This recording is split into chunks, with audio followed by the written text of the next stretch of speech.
네, 에베소서 강의 24번째 시간으로 분열과 차별을 넘어 하나 되게 하는 복음의 능력이라는 제목으로 하나님 말씀 함께 나누도록 하겠습니다.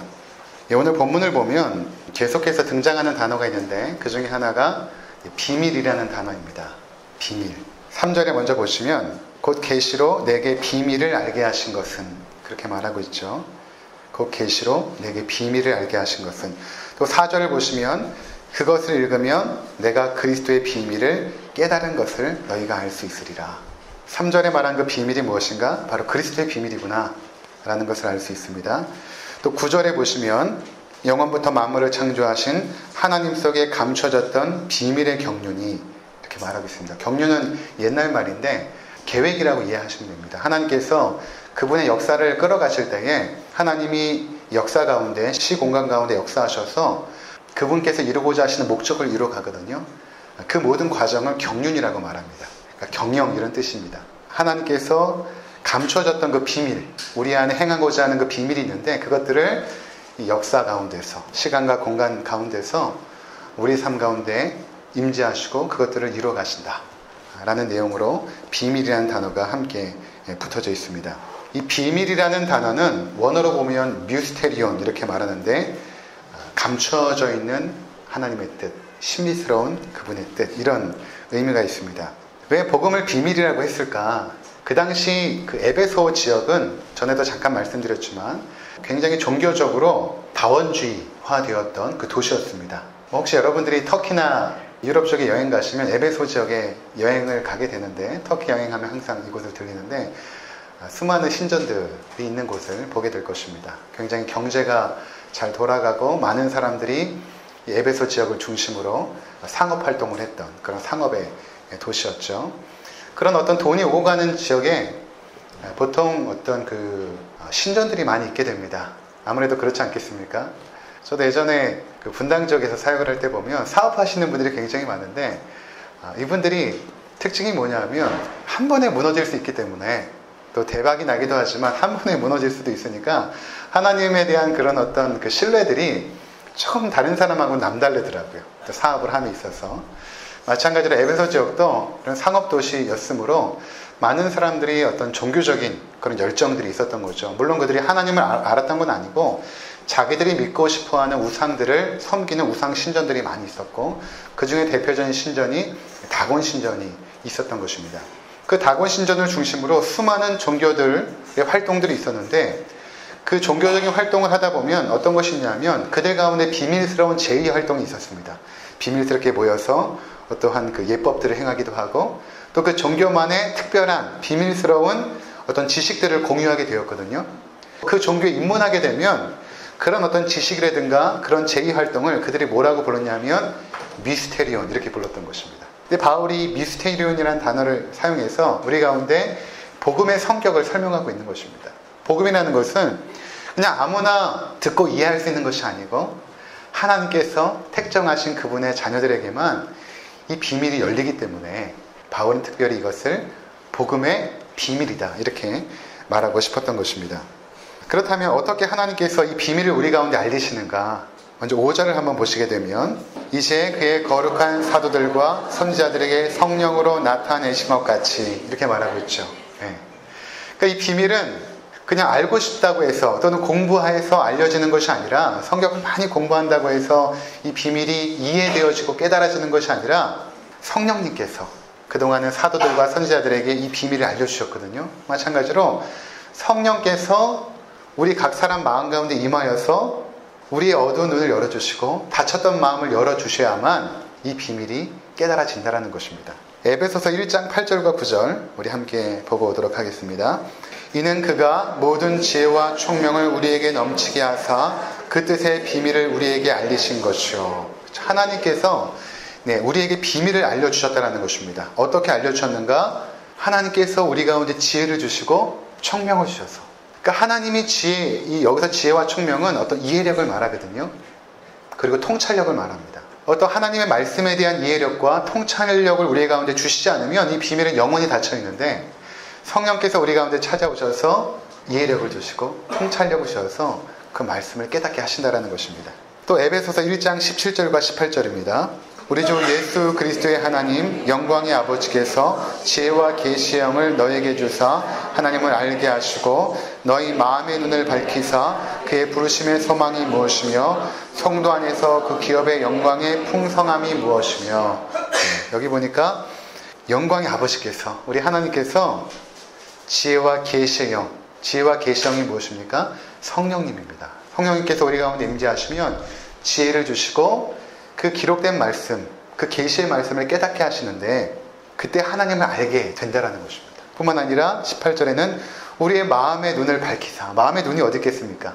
이런 어떤 비유적인 표현은 우리의 닫혀있는 마음이 성령께서 열어주셔야만, 그 영안을 띄게 하셔야만 하나님의 진리의 말씀이 깨달아지고 그 비밀이 이해가 되어진다 라는 차원에서 이렇게 말씀하고 있다는 것입니다. 근데 오늘 그 바울이 복음을 비밀이라고 설명을 하면서 특별히 말하고 싶었던 것이 있었습니다.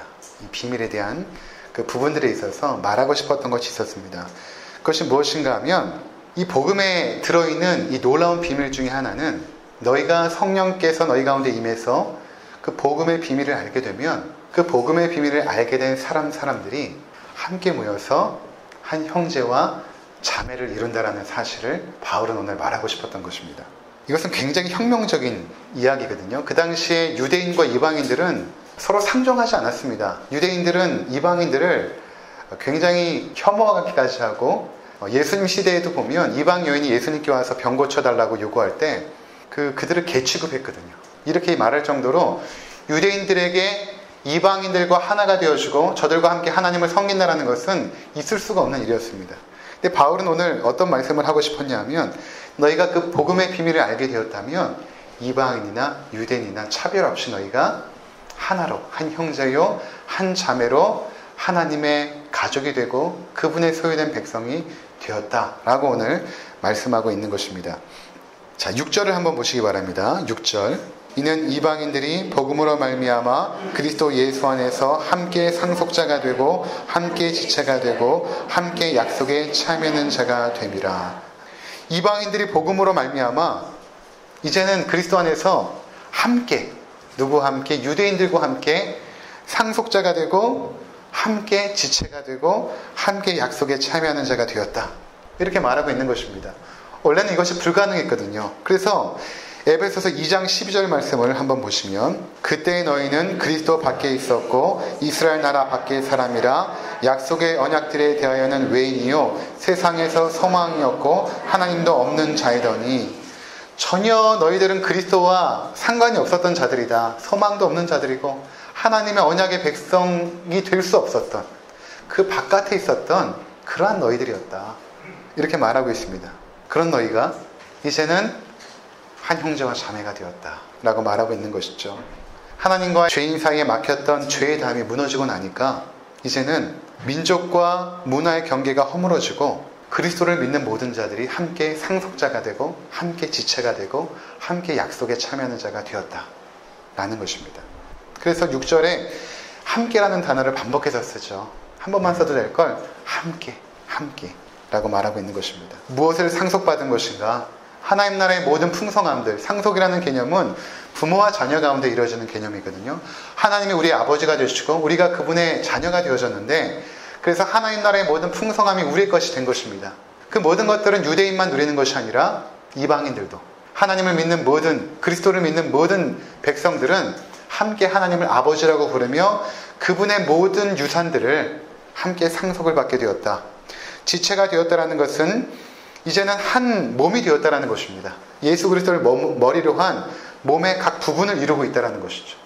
그러니까 여러분들이 복음을 믿게 되어졌을 때 우리가 교회로 모이지 않습니까? 그러면 하나의 몸을 이루고 있다라는 것입니다.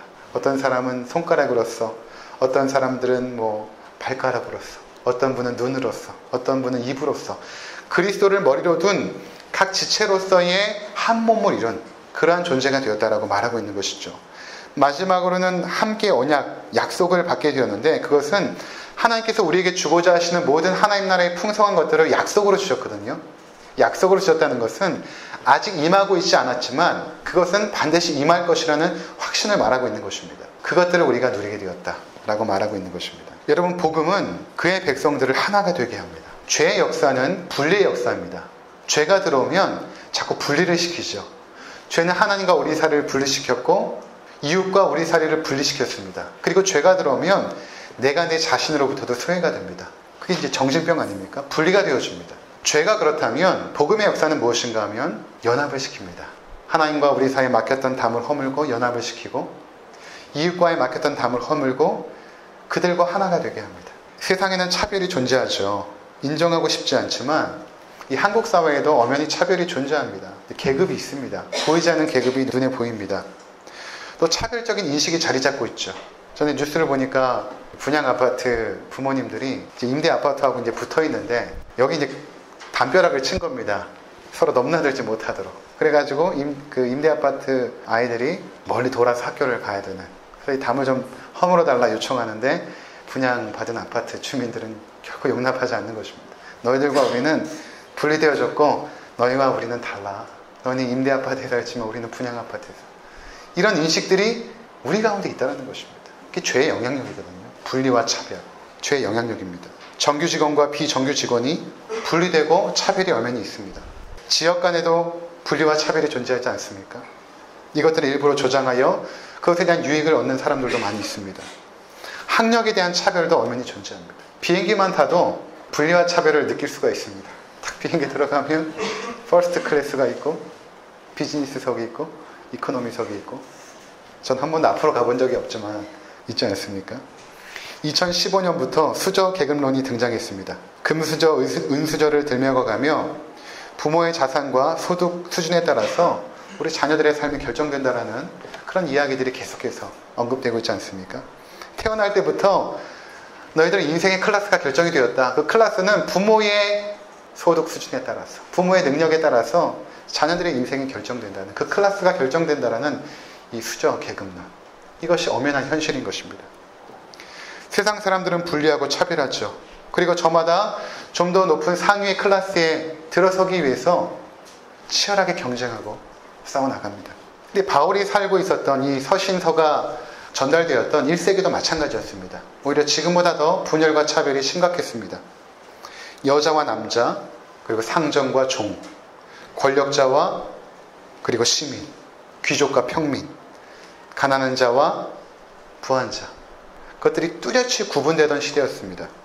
그리고 계층 간의 이동은 거의 불가능했습니다. 그냥 태어나면서부터 가지고 있는 클래스가 영원히 지속됐던 것입니다. 목수의 아들로 태어났으면 영원히 목수였고, 빵장수의 아들로 태어났으면 영원히 빵장수의 아들이었던 시기였습니다. 근데 이러한 것들이 그냥 일반적인 사회에서 통용되었던 문화가 아니라 예루살렘 성전에도 이러한 일이 있었거든요. 예루살렘 성에 들어가면, 성전에 들어가면 유대인들만 들어갈 수 있는 뜰이 있었습니다. 거기에는 이방인들이나 여인들이 못 들어갑니다. 여인들이나 이방인들이 들어갈 수 있는 뜰은 따로 준비가 되어 있었습니다. 그래서 분리하고 차별하는 문화가 하나님을 믿는 사람들 가운데서도 있었던 것입니다. 그들은 하나님을 경배하고 예배하고 하나님의 말씀에 순종하며 산다고 하면서 사람들을 분열시키고 그리고 차별했던 것입니다. 로버트 뱅크스라는 그 작가, 호주 작가인데요. 그 조그만 책을 써서 작년에 이 책이 베스트셀러에 오른 적이 있어서 저희 교회에서도 독서 모임 때 한번 나눈 적이 있습니다. 굉장히 얇은 책이에요.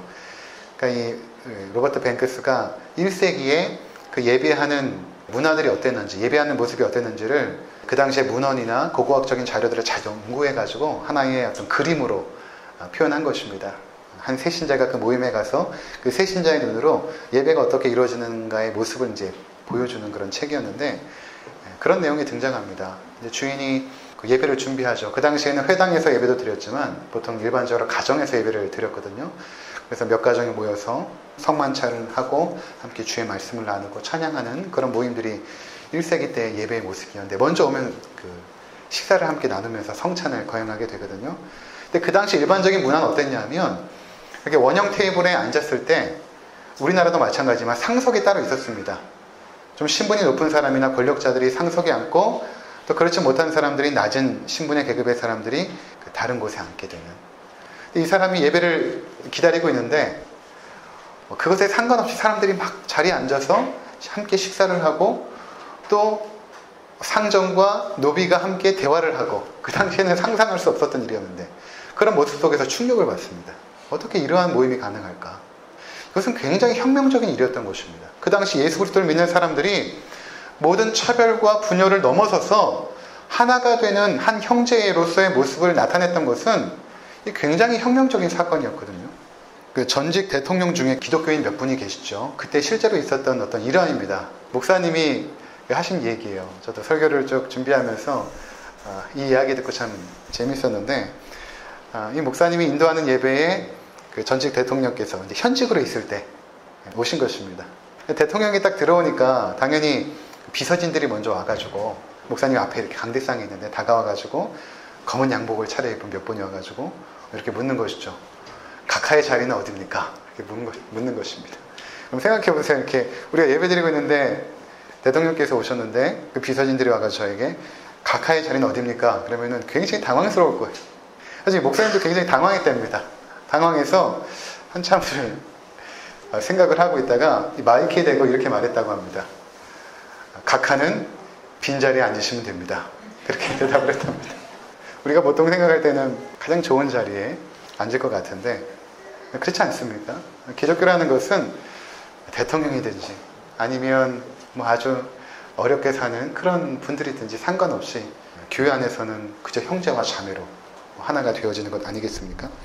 이 예화는 제가 전에 한번 그 오후 예배 때 드렸던 기억이 있습니다. 그래서 오후 예배 때 들으셨던 분들은 양해를 좀 구하고요. 처음 듣는 것처럼 들어주시고 못 들으셨던 분들은 잘 들어주시면 감사하겠습니다. 여기서 이제 조금 가면 그 한남대학교 그 뒤편에 그 대전신학교라고 있거든요. 거기 가면 한국교회 영원한 스승인 고 이자익 목사를 기념하는 그 기념관이 이렇게 있습니다. 이 목사님은 가난한 거야였고 머슴이었습니다. 밑바닥 인생을 극복하고 장로교가 1920년대 초반에 분열이 되는데 그 전에 총회장을 3번이나 역임한 우리 목회자들이 굉장히 존경하는 목사님 중에 한 분 하면 돌아가신 이자익 목사님 이렇게 손꼽거든요. 그 기념관이 거기 있어요. 이자익 목사님은 1882년에 경남 남해의 가난한 농가에서 태어났습니다. 경상도 분이세요. 어린 나이에 부모를 잃고 친척집을 떠돌며 행상으로 근근히 살아가던 떠돌이 소년이었습니다. 근데 이 목사님이 인생 역전의 동반자인 한 분을 만나는데 그분이 누구냐면 전북 김제에 사는 대지주 조덕삼 씨를 만난 것입니다. 그때 만났을 때 그 이 목사님이 이제 불과 17세 때 조덕삼 씨를 만나게 된 것이죠. 이 조 씨는 자신의 집에서 마부로 일하며 틈틈이 어깨너머로 한글과 한자 공부를 하는 이 씨를 눈여겨봅니다. 참 성실하구나. 눈여겨봅니다. 그리고 이제 친분 있게 서로 나눔을 갖다가 이 둘이 더 애틋해진 계기가 있었는데 그것은 미국의 남장로교에서 파송된 테이트라는 선교사님이 이곳에 오셔서 복음을 증거한 것입니다. 그러면서 이 테이트 선교사를 통해서 이 조 씨하고 이 씨 그 당시에 두 분이 세례를 받게 됩니다. 대지주와 그 집에서 일하고 있는 그 노비가 함께 세례를 받게 됩니다. 그리고 이곳에서 두 사람이 합심하여서 1908년에 27평짜리 금산의 기역자 예배당을 짓게 되고 거기서 예배를 드리게 됩니다. 이제 현재는 문화재 자료로 지정이 되어 있죠. 그 소학교도 변번히 다니지 못하는 그 머슴 이자익과 주인 조덕삼이 한날 한시에 세례를 받고 같이 성만찬에 참여하고 또 교회 창립 멤버가 되고 같이 이제 교회를 세웠던 것입니다. 그리고 나서 1907년에 두 사람이 함께 교회의 영수로, 지금으로서는 뭐 집사 같은 그런 어떤 직급이죠. 교회 영수로 임명이 되었고 교회를 건축하고 그 다음 해인 1909년에 장로를 투표하게 됩니다. 성도들이 굉장히 많이 부흥하게 되었고 이제 장로를 투표하게 되죠. 그때 교인들은 뭐 당연히 마을의 지주고 교회에 큰 헌신을 했던 조덕삼 영수가 당연히 장로가 되리라고 생각하지 않았겠습니까? 근데 뜻밖의 결과를 펼쳐보니까 이 조덕삼 영수를 제치고 그의 마부 이자익이 장로로 추천이 된 것입니다. 반상의 신분을 철저히 따지던 시대에 이것은 충격적인 사건이 아닐 수 없습니다. 그러니 여기저기서 수군거리는 소리가 날 것은 뻔했습니다. 수근수근 하는 것이죠. 그때 이제 조덕삼 영수가 이제 발언권을 얻어서 일어나서 이렇게 말을 합니다. 이 결정은 하나님이 내리신 결정입니다. 우리 금산교회 교인들은 참으로 훌륭한 일을 해냈습니다. 저희 집에서 일하고 있는 이자익 영수는 저보다 신앙의 열의가 대단합니다. 나는 교회의 결정에 순종하고 이자익 장로를 받들어 열심히 교회를 섬기겠습니다. 그러니까 이 말을 들은 금산교회 교인들은 조덕삼 영수에게 큰 박수를 보냅니다. 철저한 신분사회였던 당시 상황을 감안하면 놀라운 사건이 아닐 수 없습니다. 그리고 이자익 목사님은 경상도 분이었고 여기는 그 전북이거든요. 그러니까 전라도와 경상도의 그 차별을 넘는 굉장히 놀라운 사건이 아닐 수 없습니다. 실제로 조덕삼 영수는 약속대로 이자익 장로를 잘 섬겼습니다. 당시에 교육자들이 부족한 때라서 이자익 장로가 예배를 인도하고 설교하는 일이 많았습니다. 그때에도 조덕삼 영수는 가장 앞자리에서 겸손하게 예배하며 이자익 장로의 설교에 집중하였습니다. 집에 들어와서는 주인과 종의 관계로, 교회 가서는 장로와 또 성도의 관계로 그렇게 됐던 것이죠. 조덕삼은 자신보다 9살이나 어리고 자기 집의 종인 이자익이 평양신학교를 졸업하고 1915년에 금산교회 담임 목사로 부임해 내려왔을 때에도 그를 당회장으로 모시고 정중히 섬겼던 것입니다. 물론 이자익 목사가 신학을 마칠 수 있도록 배려하고 물질적으로 도운 것도 조덕삼 장로였습니다. 조덕삼 장로님이 굉장히 훌륭한 것 같아요. 이 조덕삼 장로님의 손자가 누구냐면 여러분 기억하실지 모르겠는데 주일대사와 국회 부의장을 지낸 조세영 장로님입니다. 이분 이제 이미 돌아가셨죠.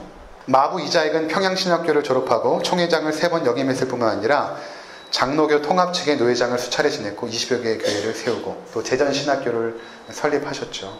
또 이자익 목사는 큰 교회 청빙을 거절하고 작고 연약한 시골교회를 지켰으며 농촌 목회자였고 입각을 권유하는 친구 목사 함태영 부목사의 제의를 장관보다는 목회자로 종신하겠다고 단호히 거절하고 목회자로 종신할 것을 선언했던 추철한 소명의식을 가진 목사였습니다. 신사참배도 거부하고 창씨개명도 거부하고 정치 흥정에도 노란하지 않고 흔들림 없이 그는 깨끗하게 하나님을 섬겼던 것입니다. 2005년에 4월 19일에 대전신학교에서 설립자이신 이자익 목사님 기념 헌판식과 이자익 목사 정기 출판식이 있었답니다. 이때 그 행사에 그 손자인 조세영 장로가 축사를 하게 되었고 인사말은 이자익 목사님의 손자인 이규환 장로님이 하게 되었답니다. 이 이규환 장로님은 대전제일교회 장로님이시고 또 한국 고분자 화학에 크게 기여하신 훌륭한 그런 분이라고 합니다. 인사말을 하러 나온 이규환 장로님이 갑자기 터벅 내려가서 조세영 장로님 앞에 서더니 허리를 굽혀 큰 절을 하더랍니다. 이렇게 말했답니다. 우리 할아버지께서 주인을 참 잘 만났습니다. 만약에 우리 할아버지께서 주인을 잘 만나지 못했다면 오늘 우리들도 없고 할아버지도 안 계셨을 것입니다. 그렇게 두 분의 손주가 이자익 목사님의 손주와 조덕삼 장로님의 손주 두 분이서 함께 서로 인사를 하고 끌어안는 그 아름다운 모습을 보면서 그 자리에 있었던 모든 사람들이 참 큰 감동을 받았다는 이야기를 제가 전해 들었습니다. 이 놀라운 사건이죠. 어떻게 1900 초에 이 상전과 노비가 분명하게 차이가 나는 그 시대에 어떻게 이런 놀라운 일이 있을 수 있을까? 이것은 바로 복음의 능력 아니겠습니까? 복음이 들어오면 분열이 사라집니다. 우리나라도 불과 100여 년 전에 남자와 여자가 구분이 되어졌고 여성들이 크게 차별을 받던 시기였습니다. 어린 아이들의 인권은 뭐 말도 못하죠. 아이들의 인권이 어디 있었습니까? 근데 복음이 우리나라에 들어오고 나서 불과 100년 만에 여성의 인권이 성장하였고 아이들의 인권이 존중받고 있습니다. 한국 기독교가 한국 사회에 무슨 영향력을 행사했는가? 어떤 사람들을 비판하기도 하지만 그것이 복음의 능력입니다. 복음이 아니었으면 우리 사회가 이렇게 인권을 존중하고 민주주의 사회가 되지 못했을 것입니다. 기독교는 처음부터 부한자와 가난한 자, 상전과 종이 함께 예배하고 교제하였던 것입니다. 구별은 있었지만 차별하지는 않았습니다. 야고보서에도 보면 2장에 너희가 차별하지 말아라. 그 당시에서도 교회에서도 그런 차별적인 문화가 있었던 것 같아요. 그래서 너희 회당에 금 가락지를 끼고 아름다운 옷을 입은 사람이 들어오고 또 남루한 옷을 입은 가난한 사람이 들어올 때에 너희가 아름다운 옷을 입은 사람을 눈여겨보고 말하되 여기 좋은 자리에 앉으소서 하고 또 가난한 자에게 말하되 너는 거기 서 있든지 내 발등상 아래 앉으라 하면 너희끼리 서로 차별하며 악한 생각으로 판단하는 자가 되는 것이 아니냐 라고 말하고 있고 2장 9절에는 만일 너희가 사람을 차별하면 죄를 짓는 것이다. 우리는 차별하는 것을 그냥 그럴 수 있지라고 생각하지만 성경은 그렇지 않습니다. 복음을 알고 있는 자들이 차별을 하는 것은 죄를 짓는 것이다. 심각하게 말하고 있는 것입니다. 그래서 여러분 교회는 차별이 없습니다. 목사나 평신도나 성직자, 평신도라는 것도 사실은 차별적인 언어이죠. 그냥 직분입니다. 저는 말씀을 전하는 직분이고 여러분 세상 속에서 하나님 나라를 세워가는 직분이고 차별이 없는 것입니다. 구별은 있겠지만 차별은 있을 수가 없는 것입니다. 교회가 목사를 위한 주차장이 따로 있고 어떤 공간이 따로 있고 장로님들을 위한 어떤 좌석이 따로 있고 밥 먹을 때도 목사들은 뭐 따로 앉아있으면 성도들이 밥 차려오고, 여러분들이 그렇게 해주시면 안 됩니다. 목사를 망가뜨리는 거예요. 차별인 것입니다. 그래서 차별이 심한 교회는 타락한 교회라고 보시면 됩니다. 그래서 저희 교회는 이제 앞으로 개혁을 3년 후에 장로님을 이제 세우게 됐고, 그럴 텐데, 이 모든 직분이 사실은 명예직이 아니잖아요. 제가 자주 말씀드리지만 목사나 장로나 권사나 집사가 명예직이 아니라 교회 그냥 일꾼으로 세움받아서 잠시 동안 그 일을 하고 내려놓는 것입니다. 근데 우리들은 자꾸만 그것을 어떤 특별한 명예로 생각하는 경향이 있죠. 이거 누가 만든 것입니까? 우리가 만든 것입니다. 우리가 만들어 놓고 내가 거기에 클래스에 들어가기를 교회에서도 원하는 이 차별적인 문화를 우리는 바꿔나가야 되는 것입니다. 근데 우리는 이제 교회를 처음 시작했기 때문에 그런 교회를 만들어갈 수 있거든요.